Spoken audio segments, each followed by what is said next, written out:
Hi, everybody. JB back here again with episode 18 of my Did You Ever Wonder series. Today is Did You Ever Wonder Why They Call the intersection of Dickson and College Bloody Corner? Now, I'm going to talk about the Civil War here, and I'm not exactly a huge Civil War guy or battle guy, but that's why it's called Bloody Corner, so we have to talk to it. Plus, have a little twist at the end for you. Anyway, so I just had this title page, a drawing of the supposed fortifications of Fayetteville during the time of the Battle of Fayetteville, which was April 18, 1863, by the way. I'm going to mention that again, but I want to mention it now. From the square, you can see the square all the way down what is now College Avenue to the Arkansas College at the time. And it's incorrectly noted as headquarters house. That's actually the Baxter House. Headquarters house is across the street on Dickson Street.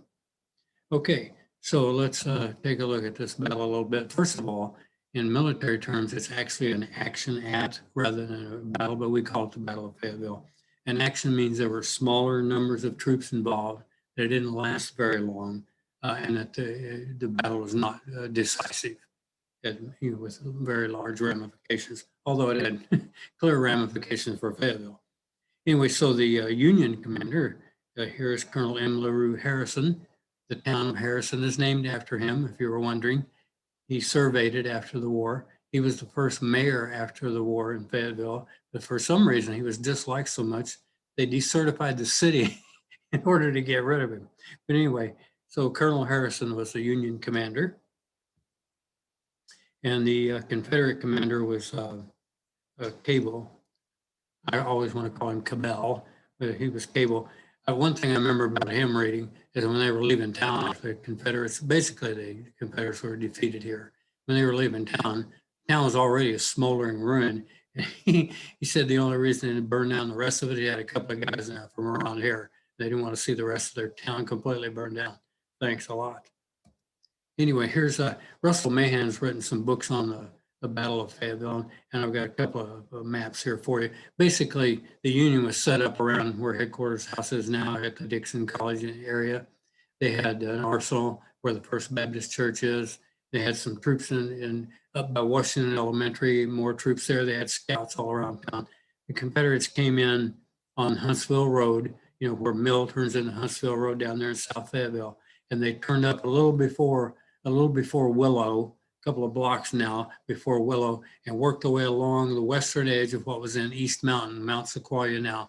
And they set up cannons based on these pictures at Olive and Spring. Sometimes I wonder if it wasn't at Dickson and Olive rather, because it seemed like a long way for small cannons to reach headquarters house, which is what they were shooting at. Anyway, they formed all along there. Their hospital, if you've been to the Confederate Cemetery, the Confederate Cemetery Field Hospital was at the bottom, the kind of northerly drop down bottom of the Confederate Cemetery to help you orient that way. Anyway, they're strung along there. The Union was in the town, and so the battle commenced early. It came in like 5:30 in the morning, and the battle commenced as early as 6 a.m. Here's another map he has of it. You'd have to get the book. I've got them here for you, but you'd have to see the book to make more sense out of them. The one on the right, I think, is a little clearer in some ways, but without photographs and video like we would have today, you can't be 100% sure. But anyway, so that's a couple of maps of the Battle of Fayetteville, and of course, you've seen this already. That's the Arkansas College. And the battle took place basically, because if I move my cursor over here, this is Dickson. Remember I told you this is headquarters house where this is the Baxter home, Arkansas College, the library. This is College Avenue running here. So the battle is going to rage right in this area right here. And of course, this is already smoldering ruins at the time of the battle. It was burned about a year before. And so, probably not smoldering anymore, just ruins. And anyway, so the first Christian church is there now. Remember, I told you Arkansas College was there from 1850 to 1861. The Civil War basically shut down Arkansas College forever. Anyway, so at 6 a.m., the Confederates made two cavalry charges in this battle. And one of them was at 6 a.m., a Colonel Scott led They formed up down there. Remember I talked about Spout Spring, Big Spring, the beginning of Fayetteville? The Confederate troops formed, the cavalry troops formed down there, and at 6 a.m. and Colonel Scott led a charge up there, and they were beaten back by the Union soldiers. And at 9 a.m. was the one that I think gives us the name Bloody Corner. The Colonel Monroe led a Confederate charge up there, and they were met by what is called withering fire from the Union infantry, who just shot them to pieces there on the corner. And when they retreated, it says they retreated across the ruins of the old Arkansas College. Now we know that the First Christian Church is there all the time. And I don't know if you've ever read Absalom by William Faulkner, one of the characters, the Civil War plays in the guy's head constantly. Well, when I'm in First Christian Church, I have that effect because I can feel the history of those soldiers in retreat riding right through the middle of that church. Okay, so here's headquarters house, which they always talk about switching sides several times, but it was primarily the Union controlled it. This Confederacy did when the Union would leave, but it was primarily a Union stronghold here. And I've got and there's the battle is raging outside here in front of that, if you on that corner of Dickson and College. And you've probably, if you've been in the headquarters house, you've probably seen this mini ball hole. One of the Confederate soldiers we got close enough to shoot around. Now this door is on the interior, is in the interior of the headquarters house. Now, at the time it was shot, it was on an exterior door, probably out here on one of these eastern doors out on the outside. But that's a little remnant of the actual battle. And there's still, we have a cannonball in there, a small cannonball in the headquarters house, stuff like that from the actual battle. Across the street where the First Baptist Church is now was a place called Van Horn's Fayetteville Female Institute, kind of a competitor to Sophia Sawyer's. And there was an arsenal over there at the time, and there was some kind of explosion there, and it blew up and it shot fire and shrapnel over there and caught the Baxter house on fire. For a long time, I thought from Baxter's account that it had burned down, but in fact, he just was panicky and they did put it out. But it did catch the Baxter home on fire, which set where the courthouse is, the new courthouse. And here's the plaque they have there at the First Baptist Church, site of Civil War Arsenal. E.B. Van Horn, first pastor of First Baptist Church, founded Fayetteville Female Institute on the site in 1858. Later rechartered in 1861 as Northwest Arkansas Baptist Female Institute, and housed a federal arsenal, which was destroyed by military action in 62. Actually, should say 63 there, and they put that up in 2000. Okay, the younger, this is E.B. Harrison there, a newspaper, scanned a newspaper clipping of him in 1980. E.B. Harrison in 1928 was quite an old man, even older than I am at that time. And he's M. LaRue Harrison's younger brother, and he actually woke up that morning finding out that the Confederates had attacked and ran to kill his brother. And he was in the combat. He was behind a big tree right there at the corner of Dickson and College, in part of that withering fire at 9 a.m. when the Confederates made that last charge. Interesting enough, his brother was so disliked, as I told you, kind of driven out of town. E.B. was just exactly the opposite. People loved him. And he married a local girl, Sally Yater, who was a Confederate girl. So we have that kind of mixture. And he had a store on the square for decades, and he was highly respected and liked. So it's kind of an odd thing. But anyway, he spoke at the 1928 centennial when they put up this plaque. United, and you probably know that the United Daughters of the Confederacy put up a lot of plaques, but this is just a historical plaque. This corner was the scene of hot fighting by Confederate troops under Brigadier General W.L. Cable and federal forces commanded by Colonel M. LaRue Harrison on April 18th, 1863. This plaque was placed originally on the corner, on the southeast corner of Dickson and College. And it's been moved back a little further south, and it's on the west side. I mean, it's still on the east side of the road, but it's west of the courthouse. Now you'd have to walk down a little west to see it, but it's the same one. It was on the corner for all of the life that I lived here in town.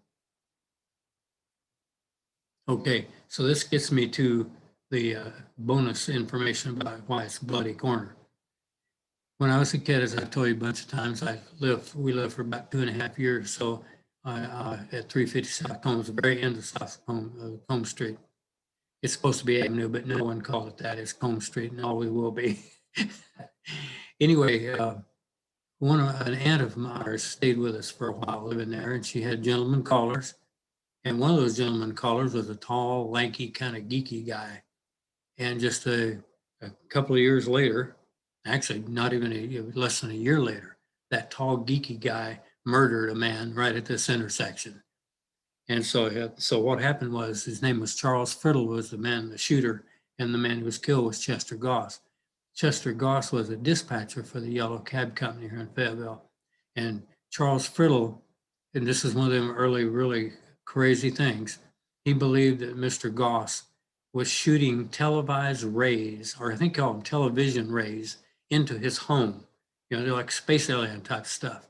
He thought he was doing that. So early in the morning of December the 4th, it was a Sunday, 1955, Charles, Chester Goss and a friend are having coffee at the old Gulf Cafe. You remember that? So on College, catty corner from the Ozark Theater, directly across, I believe it's Houston Taylor Motors at the time.